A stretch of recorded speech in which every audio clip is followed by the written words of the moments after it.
Welcome back to the deep dive.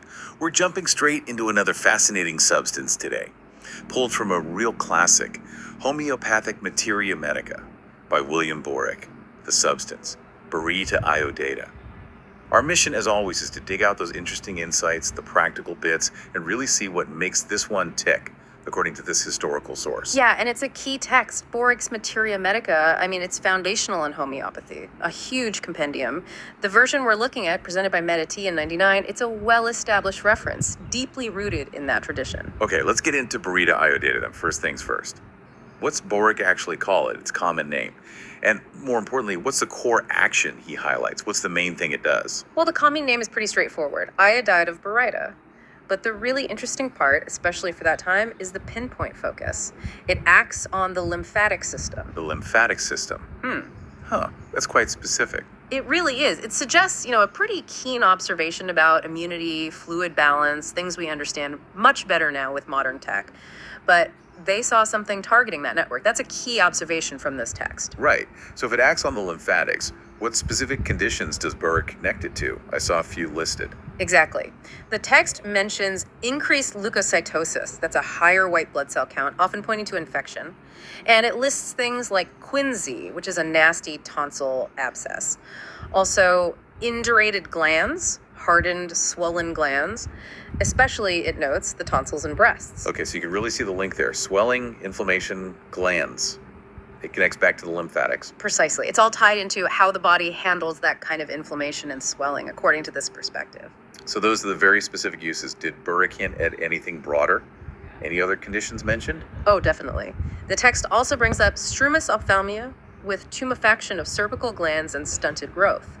Strumis relates to glandular swelling, like scrofula, and tumefaction just means swelling, so eye inflammation tied to swollen neck glands.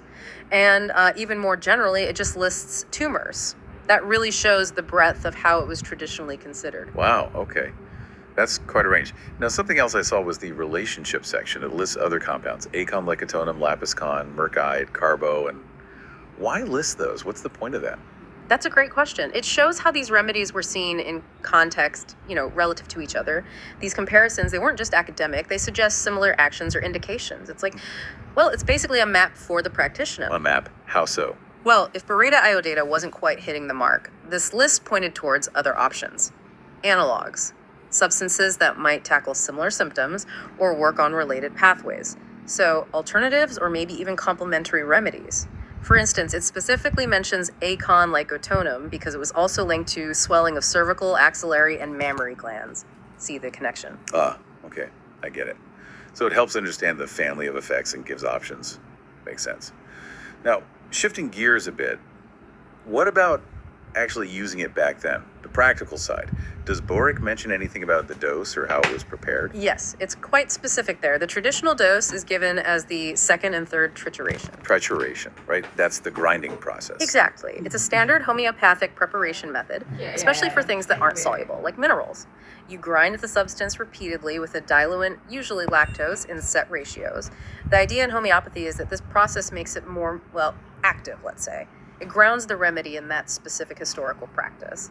It really is fascinating looking back at these texts. The level of detailed observation is quite something, even without modern tools. So let's wrap up this deep dive on Baryta Iodata. Key takeaways. Primary action on the lymphatic system. Historically used for things like hard, swollen glands, quinsy, and even broader issues involving glandular swellings. A real snapshot. It absolutely is. And maybe the final thought to leave you with is just that. Digging into these specific entries, like Boericke's and Baryta Iodata, gives such a unique window into how medical thinking worked back then, how substances were understood. It really highlights the meticulous observation that happened. So maybe ask yourself, what does this specific historical focus tell you about how we've learned about the body and how healing approaches evolve, or maybe even stay connected across time?